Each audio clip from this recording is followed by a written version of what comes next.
April 15th, 1943. 25,000 feet above occupied Belgium, the morning sky hangs pale and frozen. Captain Werner Schroer of Fighter Wing 26 scans the horizon through his canopy, watching American fighters approach his formation. What he sees makes him blink twice, certain his eyes are betraying him. Over the radio, his voice crackles with disbelief. The Americans are flying barrels. Below him, 8 massive fighters rumble through the thin air, their broad wings catching sunlight like sheets of hammered steel. They are absurdly large, grotesquely heavy, with blunt noses wrapped around enormous radial engines. Compared to the sleek Messerschmitt he pilots, lean and knife-sharp, these machines look like flying cargo boxes.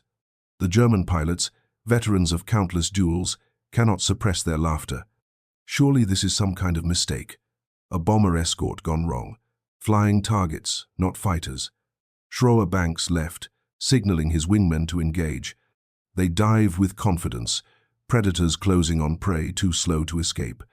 But as the distance shrinks, something unexpected happens. The lead American fighter rolls inverted, drops its nose, and comes screaming toward them in a dive so violent it seems impossible for any aircraft to survive. And then, at 1,500 feet, it opens fire. What erupts from those wings is not gunfire. It is annihilation made visible. 8 streams of tracer fire converge into a single brilliant river of light, pouring through the air at 100 rounds per second. The sound, even at a distance, is not the staccato bark of machine guns. It is a continuous roar, like cloth tearing through metal. Schroer jerks his stick hard right, feeling his aircraft strain under the G-forces. Bullets slash past his canopy, so close he can see individual tracers spinning like tiny suns. His wingman is not as fortunate. The American's fire walks across the Messerschmitt's fuselage in a diagonal line of impacts. Metal peels away in bright flashes. The cockpit shatters. The aircraft rolls left, trailing smoke, and begins its long fall toward the Belgian farmland below. Schroer pulls hard, climbs desperately, his mind racing. What in God's name were those guns? How many did that monster carry? And why had no one warned them? If you're enjoying this deep dive into the story, hit the subscribe button and let us know in the comments from where in the world you are watching from today. The Republic P-47 Thunderbolt. Even its name sounded heavy, brutish, American. For months, Luftwaffe intelligence had dismissed it as irrelevant. Reports described it as the largest single-engine fighter ever built, weighing up to 8 tons when fully loaded. It climbed slowly. It turned poorly. On paper, it was inferior to the Focke-Wulf 190 and the Messerschmitt 109 in nearly every category that mattered.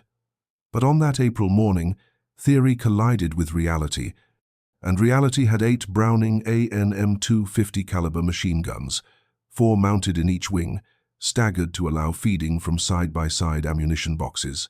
Each gun was loaded with up to 425 rounds. Together, they carried 3,400 rounds of ammunition, 65% more than a P-51 Mustang, more than any other American single-engine fighter. The guns themselves were marvels of engineering, aircraft versions of the legendary M2 Browning that had armed American forces since the 1920s. The AN-M2 variant was lighter, stripped down for flight, with a 36-inch barrel instead of the ground version's heavier 45-inch tube. This reduced the weight to just 61 pounds per gun and had an unexpected benefit.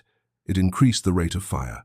Each gun could cycle between 750 and 850 rounds per minute. 8 guns firing together created a combined rate of fire approaching 100 rounds per second. But numbers alone, it could not capture the visceral terror of facing that firepower. A 5-second burst from all 8 guns would place 500 rounds, a mix of M2 ball, mate armor-piercing incendiary, and M10 tracer, into a target area just 3 feet by 3 feet at 1,100 feet in front of the aircraft. The armor-piercing incendiary rounds burned at 3,000 degrees Fahrenheit, hot enough to melt aluminum on contact, to ignite fuel tanks, to cook off ammunition. American engineers had refined the gun placement through exhaustive testing, shooting at giant paper targets strung across ranges, measuring bullet dispersion patterns, adjusting convergence points until all 8 streams met at approximately 300 yards into a killing zone no larger than a dinner table. Inside that zone, nothing survived. Not aircraft, not locomotives. not reinforced bunkers. German pilots who encountered the Thunderbolt in those early weeks of 1943 returned to base shaken, their reports almost hysterical. One veteran ace described it as being attacked not by a fighter, but by a flying fortress of guns. Another wrote that the American fire was so dense he could see the air itself turning grey with bullets. A third claimed, only half joking, that if he'd known what the P-47 carried, he would have requested a transfer to the Eastern Front. The psychological impact was immediate and profound. For years, Luftwaffe pilots had dominated the skies of Europe, their cannon-armed fighters tearing through Allied aircraft with ruthless efficiency. They flew with a confidence born of skill and experience, certain that their training and their machines gave them an edge over any opponent. The Thunderbolt shattered that certainty in a single burst. Because the P-47 did not fight like other fighters. It did not dogfight, did not turn and twist through the sky chasing individual targets. It dove. From altitude, where its turbo-supercharger gave it an advantage no German fighter could match. It dove like a falling anvil, building speed that made it nearly impossible to intercept. And when it fired, it did not aim at a single point. It created a zone of death, a corridor through the air so saturated with lead that evasion became meaningless. You either flew around it, or you flew into it and died. At Luftwaffe bases across occupied Europe, mechanics began inspecting the wreckage of downed Allied fighters with new intensity. When they finally recovered an intact P-47 that had crash-landed near Rechlin, engineers swarmed it like archaeologists uncovering a lost civilization. They removed panels, measured armor thickness, traced fuel lines, marveled at the sheer density of its construction. The machine felt overbuilt, excessive, almost crude in its refusal to compromise. One senior engineer tapped the engine cowling with a wrench. It rang like a bell. "It's not an airplane," he muttered. "It's a flying fortress." Inside, they found the Pratt & Whitney R2800 double Wasp engine, a massive 18-cylinder radial producing over 2,000 horsepower, wrapped in layers of protective steel that turned the entire power plant into a shield against frontal fire. Behind the cockpit, more armor. Around the fuel tanks, self-sealing layers that prevented catastrophic fires. Every rivet was set deeper, every joint reinforced with an almost excessive number of bolts. "They overbuild everything," one technician remarked, tracing his hand along a wing spar. "And somehow it still flies faster than our radial fighters." The chief engineer replied simply, "That's why they can afford to send them in first." The report drafted that afternoon was sober, clinical, and damning. It noted the P-47's thick armor, its redundant fuel systems, the self-sealing tanks that prevented fires. It mentioned the heavy weight that made the plane sluggish at low altitude, but praised the ruggedness that allowed it to dive from 30,000 feet without structural failure. The final paragraph was underlined twice. "Engagement at close range is ill-advised, unless surprise and concentrated fire can be achieved. The Thunderbolt will survive and counterattack." The verdict spread quietly through the squadrons. In mess halls that evening, pilots talked about the inspection results. Some scoffed, calling the Thunderbolt a steel pig, mocking its size and weight. Others nodded thoughtfully, remembering how many times they had fired on one, only to watch it escape into the clouds, trailing smoke but still alive, still dangerous, still carrying those 8 guns. One veteran leaned forward and said quietly, "We laughed at its size. But maybe that's what wins wars. The airplane that keeps coming back." Silence followed, broken only by the clatter of utensils and the rumble of engines starting up outside. Because deep down, they all knew the truth. The Thunderbolt was not elegant, it was not beautiful, but it was effective, and in war, effectiveness was the only metric that mattered. By mid-1943, American P-47 groups were flying regular escort missions over occupied Europe, their numbers growing with each passing week. The Luftwaffe adjusted tactics, warning pilots to avoid prolonged engagements, to attack from above when possible, to use hit-and-run strikes rather than extended dogfights. But warnings could not change the fundamental calculus of aerial combat. The Thunderbolt's 850 caliber machine guns had rewritten the rules. Captain Francis Gabreski, who had become one of the top American aces in Europe, described the effect simply. When the P-47's guns hit a target, he said, "The enemy did more than fall. They disintegrated. One German pilot was said to have been cut in half before he knew what struck him. A 2-second burst from all 8 guns launched 200 bullets at 300 yards, creating a wall of lead no aircraft could survive.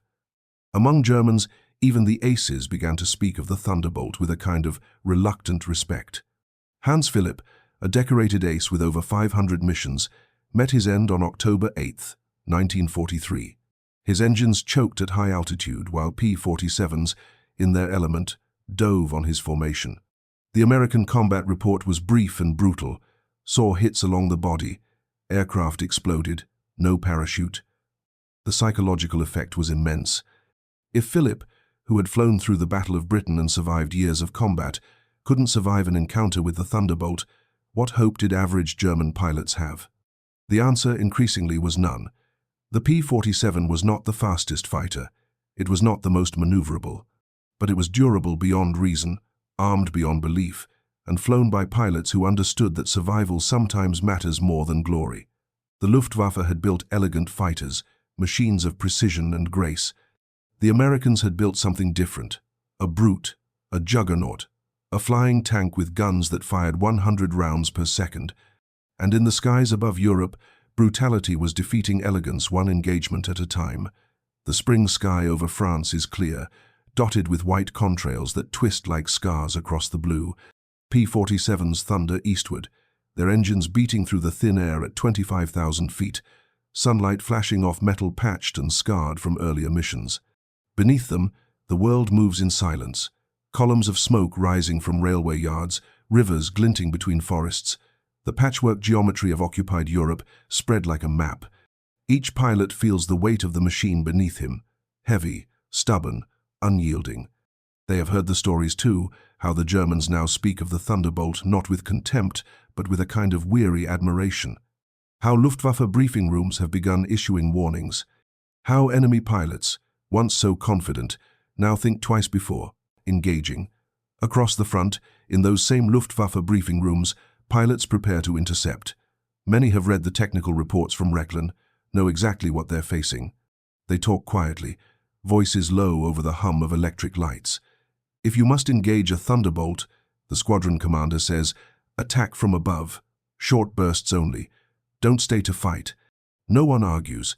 The aces who once boasted of challenging any enemy now exchange glances that hold more caution than confidence. The war in the air has changed, not in speed, but in spirit. When the two sides meet, the difference is immediate. A swarm of German fighters dives from altitude, guns blazing, tracer fire tearing through the formation. A P-47 takes a burst to the wing root and shudders violently, smoke pouring from torn metal. For a moment, it seems doomed. The German ace pursuing squeezes his trigger again, watching his rounds strike home, certain of the kill. But then the Thunderbolt steadies. It does not fall. It does not break apart. Instead, it banks hard, its frame holding together through forces that would snap the wings off lesser aircraft and dive straight down, accelerating past 400 miles per hour. The German pilot follows for 3 seconds, then breaks off, his aircraft shaking from compressibility, his controls stiffening. He watches, helpless, as the damaged American fighter pulls out low over the treetops and vanishes westward, trailing smoke but still flying, still alive. Back at base that evening, the ace writes in his logbook, his hand steady but his words betraying doubt. We used all our cannon shells. No effect. It should not be possible for an aircraft that size to maneuver like that. His mechanic, reading over his shoulder, nods slowly. He remembers the captured P-47 they had studied weeks before. The layers of armor, the redundant systems, the overbuilt construction. They built it to take hits and live, he says quietly, because they knew we could not afford to. The pilot closes his notebook and walks out to the flight line, where the last light of day glints off the wings of his Messerschmitt. In that fading light, the war feels already lost, not from defeat but from realization. The Americans were not building better fighters, they were building survivors, and survivors, given enough time, always win. For the American pilots, the story spread quickly through ready rooms and mess halls. Tales of near miraculous survival became common currency. Engines shot out yet running on half the cylinders, control surfaces shredded yet still responsive. One pilot swore he flew 200 miles home with half a tail, the aircraft vibrating so violently he could barely read his instruments. The ground crews stopped doubting the exaggerations when they saw the planes for themselves, riddled, scorched, torn open like tin cans, but intact, still flyable, still capable of returning to the fight. The Thunderbolt became more than a machine. It became a symbol of endurance, of overwhelming strength through design. Even German radio intercepts picked up the growing mythology. Enemy broadcasts referred to the P-47 as the bulldog of the skies. The tone was not mocking. It was almost reverent, tinged with the frustration of men who had thrown everything at these machines and watched them refuse to die. Allied pilots heard these intercepts and smiled grimly. They knew the truth. The Thunderbolt might not turn as tightly as a 109. It might not climb as fast as a Spitfire, but it could absorb punishment beyond reason and keep its pilot alive. And in a war of attrition, where survival mattered more than style, that was the only advantage that counted. Lieutenant Robert Johnson discovered this truth on June 26, 1943. Returning from a mission over France, his P-47 was jumped by German fighters.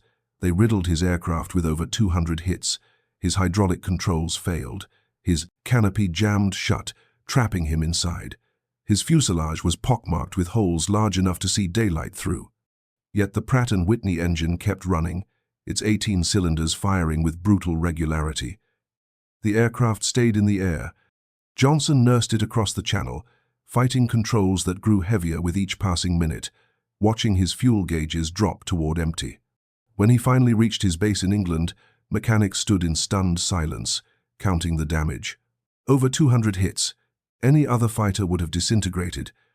A Luftwaffe pilot who had pursued Johnson reportedly saluted the battered Thunderbolt before breaking off, unable to believe what he was witnessing. That story, and dozens like it, became part of the P-47's legend. But legends require foundation, and the foundation of the Thunderbolt's reputation was not mythology. It was mathematics. 8 guns, 100 rounds per second, 3,400 rounds of ammunition, armor-piercing incendiary bullets burning at 3,000 degrees. A convergence point designed to concentrate all that firepower into a space smaller than a man.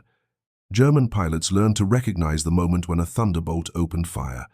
The tracer streams were distinctive, 8 bright rivers converging into a single torrent of light. Some described it as watching water from multiple hoses merge into a single devastating stream. Others compared it to facing a firing squad where every rifle fired at once, continuously, without pause. The sound alone was enough to make experienced pilots flinch, a mechanical roar that seemed to tear the air itself apart. The psychological warfare was unintentional but devastating. Luftwaffe morale, once unshakable, began to crack.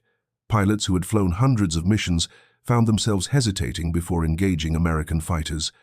Squadron commanders noticed the change, the way their best pilots suddenly developed mechanical problems before missions. The way engagement reports grew shorter, more cautious, filled with phrases like heavy defensive fire and tactical withdrawal. By late 1943, the balance had shifted. The Luftwaffe was no longer hunting, it was being hunted. And the hunters carried 8 50-caliber machine guns that fired 100 rounds per second, creating kill zones in the sky, where courage and skill meant nothing against simple, brutal mathematics. If you find this story engaging, please take a moment to subscribe and enable notifications.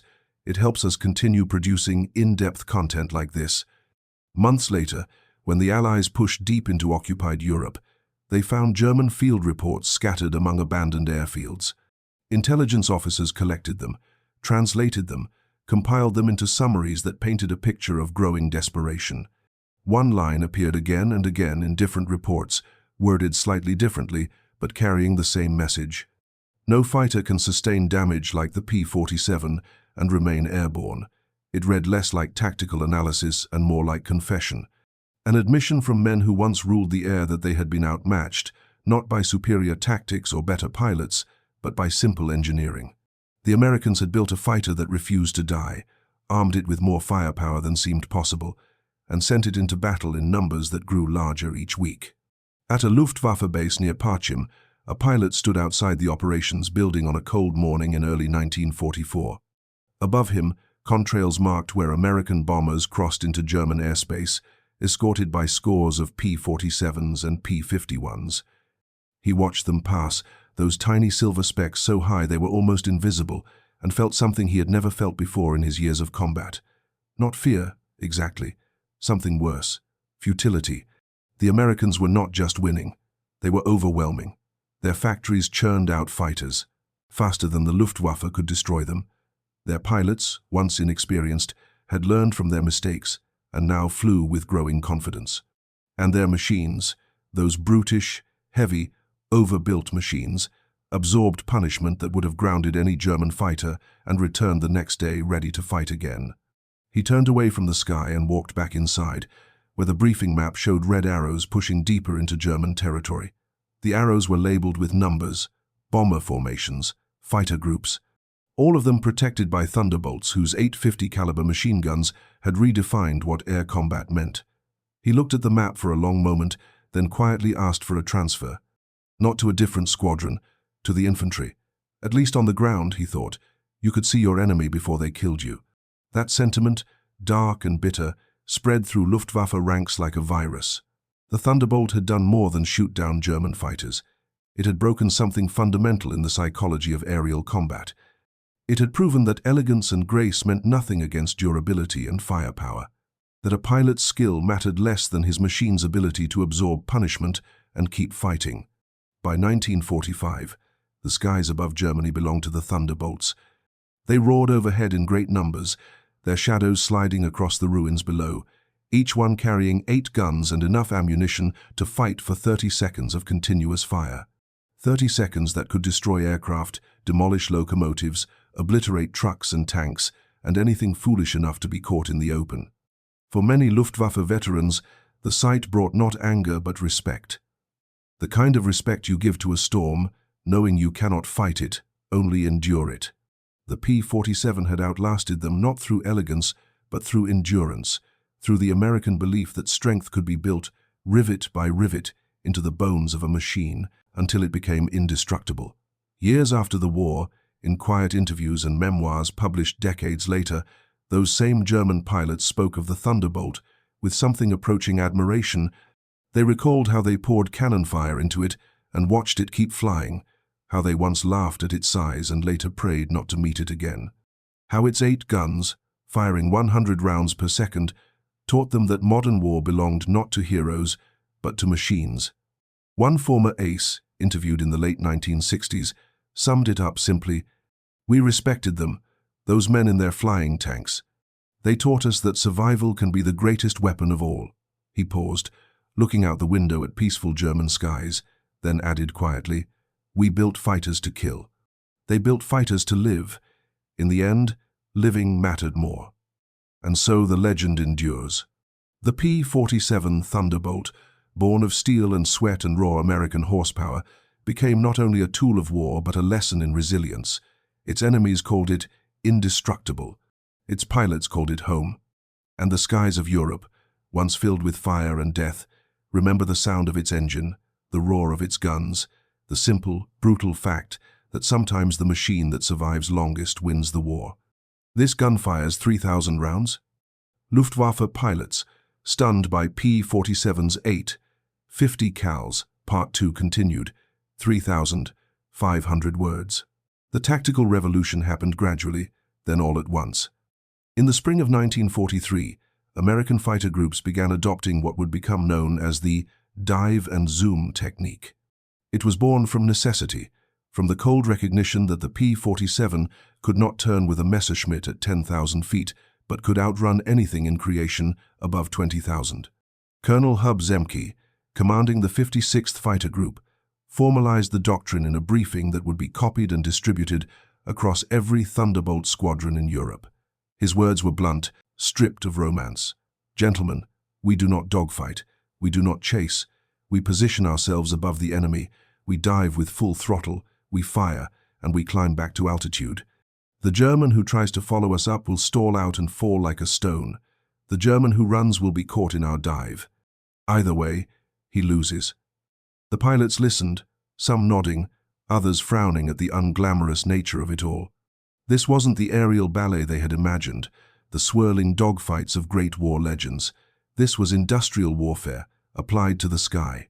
Mathematics over romance, physics over flair. But it worked. By summer, Luftwaffe intelligence was reporting a disturbing pattern.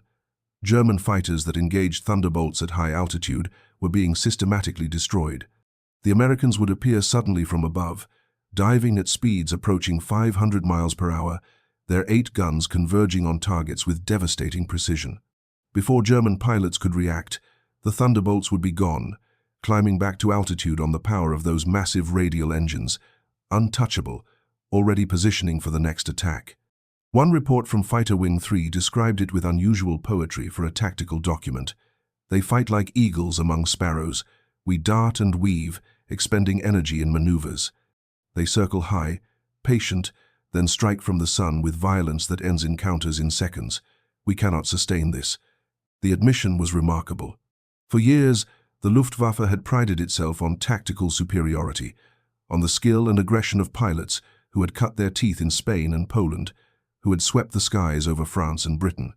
Now, they were confessing that American pilots, many with fewer than 50 hours of combat time, were defeating them through simple adherence to doctrine and trust in their machines.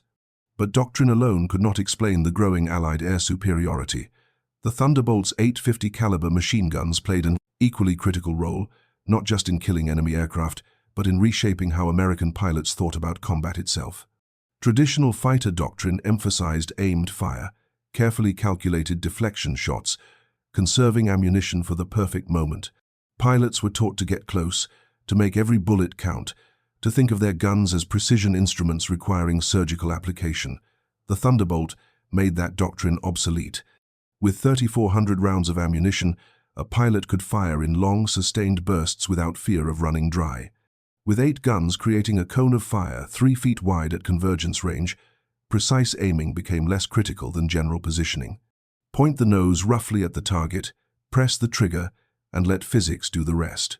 The sheer volume of fire compensated for minor aiming errors, creating a margin for success that less experienced pilots desperately needed. Lieutenant Quince Brown, flying with the 78th Fighter Group, described his first kill in terms that would have horrified pre-war gunnery instructors. "I didn't aim, not really. I just got behind him, pointed the nose in his general direction, and held the trigger down. The tracers walked up to him like they were alive. When they touched his wing, it just came apart. Pieces everywhere. I must have put 50 rounds into him in 2 seconds. 50 rounds in 2 seconds. From 8 guns, that was the reality of Thunderbolt firepower. Not precision shooting, but overwhelming saturation. Not marksmanship, but mathematics. Put enough lead in the air, in a tight enough pattern, and something would hit. And when 50 caliber armor-piercing incendiary rounds hit, they didn't just puncture, they destroyed. The ammunition itself was a carefully engineered mixture designed to maximize different types of damage. M2 ball rounds provided basic penetration, their copper-jacketed lead cores punching through aluminum skin and structural members. Mate armor-piercing incendiary rounds combined a hardened steel core with an incendiary mixture that ignited on impact, burning at temperatures sufficient to melt through engine blocks. M10 tracer rounds, loaded in every 5th position in the ammunition belt, burned bright enough to track in daylight, allowing pilots to adjust their aim in real time. The combination was devastating. The ball rounds opened holes. The armor-piercing rounds penetrated deep into vital components.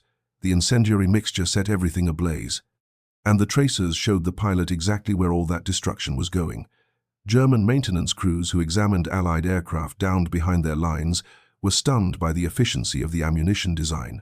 One technical report from a field workshop near Bremen noted that a single armor-piercing incendiary round had penetrated a captured P-47's engine cowling, passed through 3 cylinders of the radial engine, and lodged in the firewall behind it. The round had not exploded. It had simply burned its way through solid steel, leaving a trail of molten metal in its wake. If their ammunition does this to their own aircraft, the report concluded, what does it do to ours? The answer came in combat reports that accumulated throughout 1943 and 1944. Messerschmitts cut in half by sustained fire. Focke-Wulfs that simply disintegrated when their fuel tanks ignited. entire wings shearing off German fighters after 3-second bursts.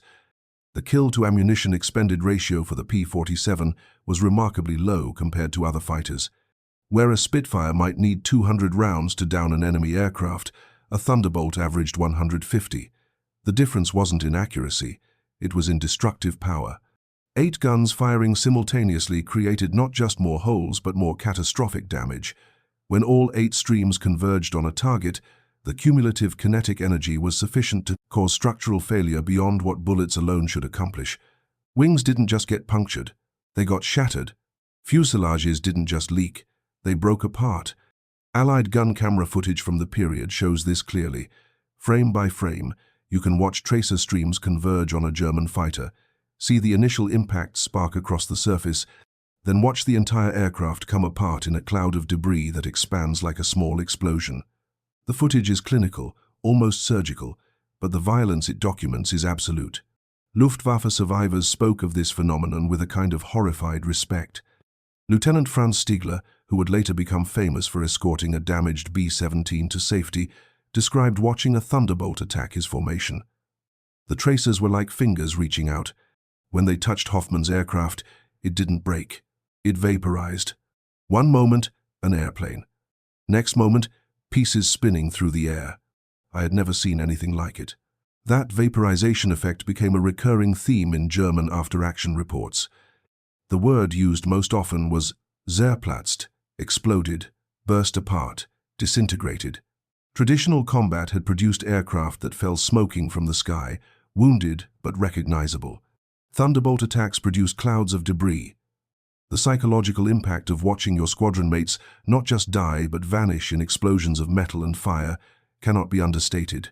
Human beings are remarkably adaptable to danger, but witnessing sudden, total annihilation triggers something deeper.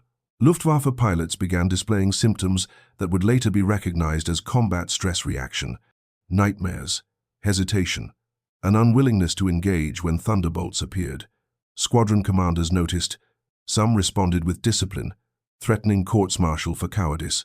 Others, more perceptive, recognized that this wasn't fear in the traditional sense. It was rational calculation. Their pilots had learned that engaging Thunderbolt was suicide unless you held every advantage: altitude, surprise, numerical superiority, and even then, success was far from guaranteed. One squadron commander wrote to Fighter Command Headquarters with unusual candor, "My pilots are not cowards. They have flown hundreds of missions. They have faced Spitfires and Mustangs and Russian Yaks without flinching. But the Thunderbolt is different. It kills with a completeness that leaves no room for survival. To call my men cowards for avoiding it is like calling a man coward for refusing to walk into a fire. It is not fear, it is sense." The letter was filed without response, but its contents circulated informally through Luftwaffe bases, and many commanders quietly agreed. The Americans had created something beyond a fighter. They had created a weapon system so overwhelmingly destructive that engaging it required not just courage, but borderline suicidal disregard for self-preservation. Yet engage they did, because the alternative was to cede the skies entirely. And so the dance continued, month after bloody month, with German pilots using every trick they had learned to avoid the Thunderbolt's guns, while desperately trying to reach the bombers those guns protected. Some tactics worked, briefly. Hit-and-run attacks from high altitude, using speed and surprise to bypass the escorts entirely. Night attacks, though the Thunderbolt rarely flew after dark. Attacks timed for moments when American fighters were low on fuel or ammunition, when they had to break off and return to base. But the Allies adapted faster than the Luftwaffe could evolve. Drop tanks extended the Thunderbolt's range, allowing it to escort bombers deep into Germany. Better tactics spread through combat experience. Pilots learned to work in pairs, one baiting German fighters into a climb while his wingman positioned above, ready to dive. Radio discipline improved, allowing flights to coordinate attacks with devastating efficiency. And always, those 8 guns. In every engagement, in every combat report, in every debriefing, the same theme emerged. The Thunderbolt's firepower was not just an advantage. It was the defining characteristic of aerial combat over Europe in 1943 and 44. Everything else, speed, maneuverability, altitude performance, mattered less than the simple fact that when a Thunderbolt fired, things died. Republic Aviation understood this. Production lines churned out Thunderbolts at a rate that staggered German intelligence. By late 1944, over 15,000 had been built. Each one carried those same 8 guns, that same 3,400 rounds of ammunition. Each one represented not just an aircraft but a flying gun platform, a weapons delivery system optimized for a single purpose, putting as much lead as possible into a target as quickly as possible.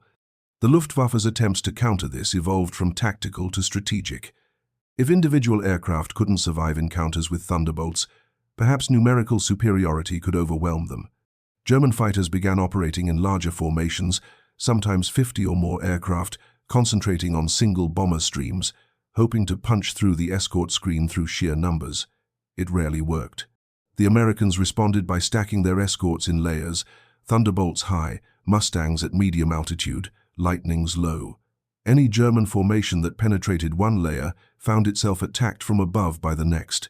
And when Thunderbolts dove through those formations, firing as they went, the effect was catastrophic. 8 guns times 4 aircraft in a flight times 4 flights in a squadron meant 128 machine guns firing simultaneously, nearly 1,700 rounds per second.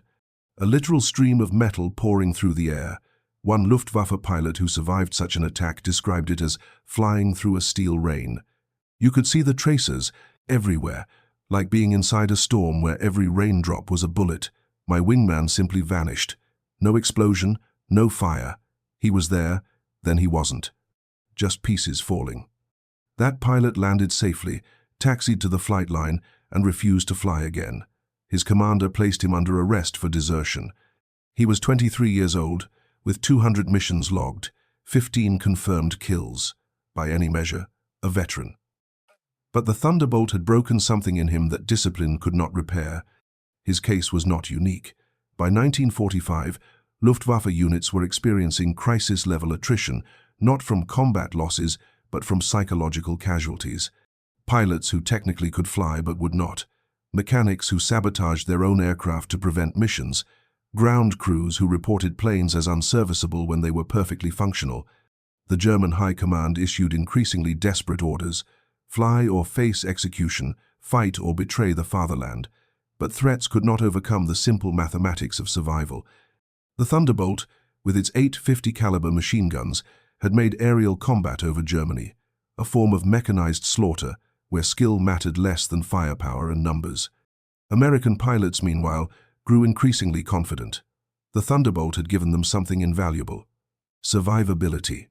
They knew that if they followed doctrine, stayed at altitude, and used their aircraft's strengths, they would probably live, and in a war of attrition, probably, was better odds than most. Captain Walker Mahurin, who would finish the war with 21 kills, summed up the Thunderbolt's appeal simply. She was a big, ugly brute, but she was our brute. And when things went bad, when you were hit and losing fuel, and couldn't see through the blood running into your eyes, she'd get you home. That's worth more than any amount of maneuverability. That sentiment echoed through every American fighter squadron in Europe. The Thunderbolt, it wasn't loved for its grace or beauty.